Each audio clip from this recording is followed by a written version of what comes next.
So guys, I watched this Jeffrey Dahmer show on Netflix, right? 10 episodes. I didn't expect much going into it, but now having finished it, it's like, holy smokes, what a ride that show is. You know, if you're following my channel, that I'm not very often do like movie or TV show reviews unless they really get close to me or do something or I really hate it or whatever. This one did something to me, right? I feel like this traumatized me. And I see a lot of people on social media experiencing similar reactions to this show. It really, and by the way, before we get into anything, okay, spoilers. All right, this is a spoiler warning. I'm not going to give you another one. I'm going to spoil the whole show. If you haven't seen it and still want to watch it, then go watch it now. End the video now and then come back to this video after you watch it because a lot of the stuff won't make any sense to you. Now, this show, even if it's not particularly gory or anything, but it did make me physically ill, okay? It was a super hard watch, especially the first 5 episodes just made me feel like I was being traumatized, right? And obviously it's a dramatization, but if you go on YouTube and you search for Jeffrey Dahmer, you can find actual interviews with the guy while he was in jail, and he is surprisingly open about everything he did. He describes scenes that are picked up in the TV show, like how they happened in reality in those interviews. And it seems to me like a lot of the stuff that they're depicting in this TV show aims to be as authentic as possible. Again, obviously it's a dramatization, but it does have a very authentic tone to it, right? And obviously that in parts that's because the main actor, Evan Peters, was just doing like an insane job of conveying like who this person was. And to be honest, in fact, all the actors did an incredible job, whether it's like the families of the victims, the neighbor lady, the father of Jeffrey Dahmer. Every single person, every single actor in this show, in my opinion, did an incredible performance. The pacing of the show is just so on point. And I'm going to talk about this a little bit later in the video as well. But I think the most fascinating thing to me was to look into the mind of a person who did the things that Jeffrey Dahmer did, but not with the pure twist of this guy being a monster, right? So if for example, if you would watch something like The Silence of the Lambs and you're looking at like Hannibal Lecter, there is nothing relatable in this person, Hannibal Lecter. He's just a freak, and you just look at him like this person that is completely disconnected from you. There's nothing that overlaps between Hannibal Lecter and probably most of us. However, looking at the detail that they unfolded this Jeffrey Dahmer story, there are so many aspects that are almost eerily relatable. Not to say that you know, all of us feel the urge of do the things that he did, but like, for example, him feeling like he's not fitting in, him feeling like he's these cries for help, where there's the scene where he speaks to his father in a restaurant. Obviously, again, it's a dramatization. I don't know if the scene really happened, but where he's like, listen, Dad, I don't fit in. I am different. And he's almost like trying to call out to someone for help to kind of put him on his right track and acknowledge that he's just a different person and that his brain and his neurons are wired in a very different way. He realized that, it seems, in this show, the way it's portrayed in this show, but also in the interviews, the way how he speaks about the real Jeffrey Dahmer, about his crimes and the things he did. I think from a logical point of view, he understood what he was doing there and that it was wrong, but he could not resist those deep urges, and he couldn't fight those instincts that he had, right? There were a few scenes, like when he is in love to an extent, right, with the deaf guy. You may have seen it. I think it's episode 5, and he keeps pulling out like that substance that he's gonna poison him with, and then he puts it back into his pocket, and you can see he's like fighting against himself. He knows it's wrong. He knows he shouldn't do it. He knows he's destroying something that actually helps him, makes his life better, but ultimately he can't fight it. It's like he's inside this kind of evil vessel that he tries to control at times, but is impossible to get hold of.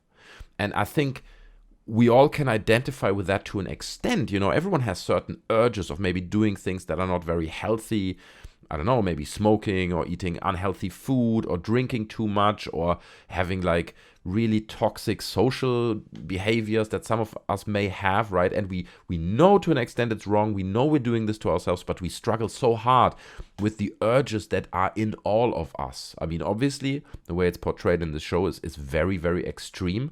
But on a basic human level, there are so many moments in there where you almost feel empathy with the guy in a strange way. And this might be a strange comparison, but this is something that I always loved about the lyrics of the German band Rammstein, right? Because some of their songs also talk about people who do unspeakable things. They talk about very similar issues, like they are being portrayed here in this Jeffrey Dahmer TV show, but they don't talk about it from the angle of this is a complete insane monster, just this crazy monster. They talk about it from an angle of saying, no, there's also a deeply human aspect to this that you don't see because you just switch on the TV and you see the guy did this, the guy did that. What an insane, crazy person, right? And I think a key element of this show, why it is so powerful, is because it uncovers this monster, the layers of this monster in a deeply human way. And in a deeply relatable way, which makes it even more disturbing and unsettling. I felt personally like watching this often felt like reading a really good book, where on one hand you're like, dude, I have to remove this from my life because it's so disturbing and traumatizing, but at the same time you do want to know what's on the next page, so you do keep going to the next page and reading it and reading on it. You can hardly even put it down, even you should, because it really felt traumatizing. Also, the relationship between him and his father, right? His father saying at some point during the show that he said like, yeah, I left him alone when he was younger because I always felt uncomfortable around him, which is a crazy thing to say. And then the older the father got, the more he committed to his son, even he knew about all the things that he did. Right, it was on one hand like an example of the unconditional love of a father, right, where he was like, no matter what you do, son, I will be, with you and stand by your side. And he's trying to get him to go not into jail, but into a mental institute instead. And he's fighting until the very end. Even once Dahmer has died, he still expresses the love to him. But on the other hand, there's like a redemption arc as well for the father, right, because he felt he neglected him when he was younger. He obviously felt that some of the things he did with him as a young man may or may not have influenced his behavior as an adult. So he's trying to find redemption as well by caring so much about his son and by supporting him to the very end and by showing him some understanding. And beyond that, see him admitting in the later episodes that he had some of these urges as well. Maybe not as strong, but he had it as well when he was younger. So that whole relationship between him and his father is also like so deeply fascinating and multi-layered, right? There are so many layers to this that this show just unpacks in such a fascinating way.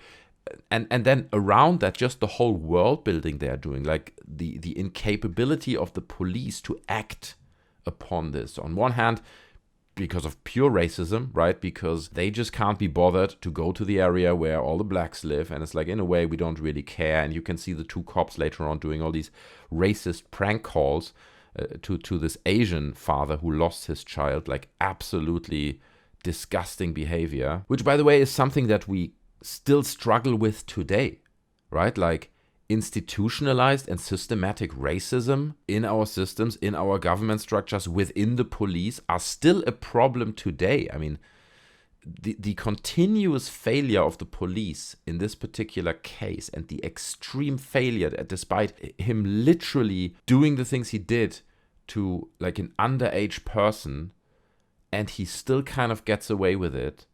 It's just absolutely insane. And if you watch the interviews with the actual Jeffrey Dahmer and you read up on his actual backstory, a lot of this stuff really happened. Obviously, again, it's a dramatization, so they do take some creative freedoms in how they tell that story, but it absolutely fits into the time. And I think it just also, like the framework around the police and all that tells like such an important contemporary tale that even nowadays is more relevant than ever, Like, it's just so fascinating how some things never seem to change, how certain core human struggles we just seem to not be able to overcome at that time as well as today and through all the years in between.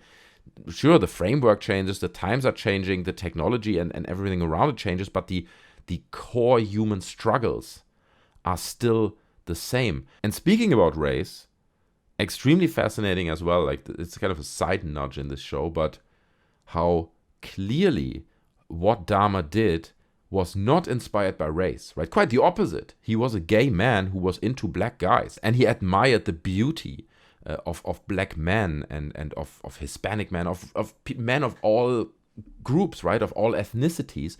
But then when he's interviewed with the police and when the press gets involved later on, they try to make it about him trying to make a statement, against blacks, and the reason why he chose all these black people to commit his crimes was because he wanted to do harm to black communities, which is so fascinating because, again, it raises so many questions about how we perceive reality nowadays in regards to just seeing a small picture. The press looks at this from the outside perspective. Here you have a lunatic who takes the lives of many black people. It must be racially inspired. So let's talk about it this way. And us as people who just watch the video on the internet or who read it in a newspaper, we're like, oh yeah, okay, it must have been racially inspired, when in fact there are like so many more deeper layers to it that we would just never see. So it absolutely, again, raises contemporary questions that are more relevant than ever today about, should we even make our minds up about things that we see on TV? If you watch a little clip on Reddit or a short video on YouTube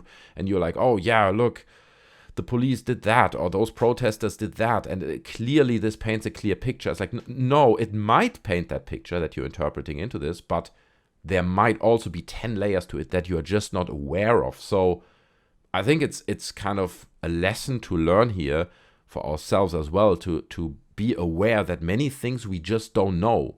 We may see a short clip or read an article and feel that now we know what happened and what the circumstances are. We don't. The truth is we don't. And I think it's a little bit of a reminder to always keep telling ourselves and to say, no, I might think I know this right now because I saw these 3 videos or I saw these posts on Twitter. Actually, probably you don't, right? Like, kind of keep that distance and challenge our own perception of reality in that regard. Now, when you read about the show and the feedback and the comments on Twitter and social media and so on, a lot of people say the last 5 episodes were so weak and the first 5 episodes were so strong. Now, the first 5 episodes obviously deal very much with him, the person, Dahmer, and him grooming his victims and the process of him, and also like growing up. You get these flashbacks when he was younger. So it's all about him as a person, right? But like I said before, after the first 5 episodes, especially the 5th episode, like that really screwed me over hard, okay? I felt traumatized. I felt like I'm going to need therapy after this thing, like after witnessing this distorted mind. But then the last 5 episodes are all about the aftermath, okay? The suffering, the trauma, the nightmares, the pains, everything that remains after he's already locked away. And after the story is seemingly over, we learn that it's actually not over. For all these people that were involved in it, who tried to help, who lost like a loved one, who were affected by that kind of as second or third people that are involved in the bigger story, this will haunt them for the rest of their lives, okay? Significant damage has been done to so many people beyond just the victims. And I felt like the last 5 episodes were almost as important as the first 5 episodes, because even they were maybe not as, I don't know, engaging to watch, but they told a very important part of the story as well. And beyond that, they helped me to almost deal with my own trauma. Okay, like after watching the second half of the season, it helped me to cope with what this just did to me as well. And after watching all those 5 episodes, like making it to the 10th episode, I felt like I had enough distance, for example, to do this video, to speak about it, to kind of gather my thoughts and to put everything a little bit more into perspective. If this show would have ended, let's say, 5th episode, highly traumatic, and then another 6th episode where they quickly rush through, he goes to jail, and then, in the end he dies or whatever, and then this show ends, it would have really left me heavily traumatized. I mean, that sounds ridiculous, but it really felt this way. And by them having these extra 4 or 5 episodes in the end that don't deal with the things he did, but much more deal with the aftermath, it also helped me to kind of deal with my own response to this show. So this is where I'm coming back to the pacing. I briefly mentioned it at the beginning, but this is part of the pacing, right? They destroy you in the first 5 episodes. They wreck you mentally. And then they use another 5 episodes to almost rebuild you, okay? To reconnect you to reality, to teach you about the very human side of the results of the things that he did, and the long aftermath and everything that comes after it, and the grief and the dealing with it and the challenges. So it reconnects you to the amount of humanity that he was lacking, that they took from you in the first 5 episodes. At least that's how I experienced it. So I would say absolutely crucial. Like, the first 5 episodes are important, but as important are the last 5 episodes. And I think looking at it as a whole, it very much feels like the lesson is that nobody wins in a situation like this. Okay, everyone is broken. There's just losers in a show like this, or in a circumstance like this. You know, every single person who had anything to do with this is a deeply, deeply broken person by the end of it. And it just really uncovers the whole extent of the damage that something like this does to people. And that's just so fascinating. Like, it's very difficult for me to kind of put it into words, but there's something really human about this show, whether it is the last 5 episodes, very much so, but also the first 5 episodes, like him just dealing with these urges and his struggle with himself, with his family, with his mother. And it just feels like they're telling the story of a monster through a very human angle. And that's something I have never seen before. I had never seen a show like it's in movies especially, it's always usually very clear cut. Like, if you have a psychopath who does unspeakable things, it's very clear that that guy is unrelatable. It's just horrible. He's just a monster, okay? This had way more layers to it, and I found that fascinating, and it made me think in many regards, and I think it will stick with me for quite some time to come. I will think about aspects of the show. I don't think I'll ever watch it again, right? I don't want to do this to myself again, but I think it helped me to understand that even a story like this happens that is so barbaric and so unspeakably evil, there's always more to it. There's always depth to it that we don't see. And I think if we want to avoid things like that from happening and see the warning signs, we need to understand how these people work and what is different about them. And this is what this show did, to me at least, right? It made something super disturbing and unsettling and just barbaric weirdly relatable. And I think in a weird way that's important. In a weird way, that is how we should go about these things. We should not just go ahead and demonize them, open the drawer, the monster drawer, put that person in there because he did monstrous things and close that drawer. If you want to stop these things from happening, you need to understand. You need to relate. You need to be open to confront yourself with the ugly truth of circumstances like that, which often, more often than not, is that as barbaric as something sounds like, there is still a human being behind it. And unless we take that step, we'll never be able to stop these things from happening. Anyway, guys, I got into rambling there a little bit in the end. I apologize. These are basically my thoughts.